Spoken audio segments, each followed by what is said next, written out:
आजिर भिडियोटी आपण मानक पई 36 साइज रो ब्लाउज टी कटिंग करबा तो चलंतु देखंतु मो शोल्डर प्रथमे 2 इंच नेइथिली तापर 3 इंच नेइथिली तापर कांधर काख देखंतु एठी 6 इंच रे नेकी मार्किंग कर देथिली आ चेस्ट तो आपण जानचंती 4 इंच रु भागे नै जिवे 9 इंच आ तळे अंटा नै जेथिली 7.5 इंच तो तापर देखंतु भी पट्टीटा मो बाहर करिया पई सेपट नेइथिली 4 इंच एपट नेइथिली 3 इंच तापर फ्रंट टा ही बैक टू बाहर तो देखंतु मो मार्किंग कर देथिली तापर देखंतु भी पट्टी जेमती मार्किंग करिया कथा दे देथिली आ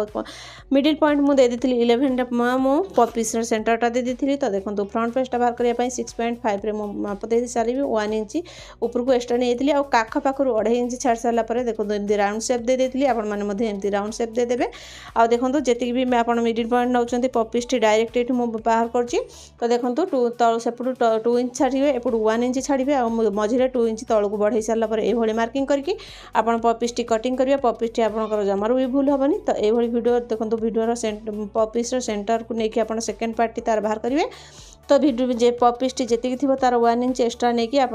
मार्किंग करके देखो 4 इंच गोटे आ 3 इंच गोटे मार्किंग करके ये पपीस आप बाहर करूँ पपीस काटा भितर आपको जब भिडियो भल लगुच तो लाइक शेयर सब्सक्राइब निश्चिंत करेंगे तो फेसबुक रू देखुले चैनल टी को फॉलो निहाती करने तो देखो ये हैंड कटिंग मु कर देती ये नुआ वीडियो देखापी चैनल टी को निश्चित सपोर्ट करेंगे तो रही आउ एक नुआ वीडियो सह देखा जय जगन्नाथ।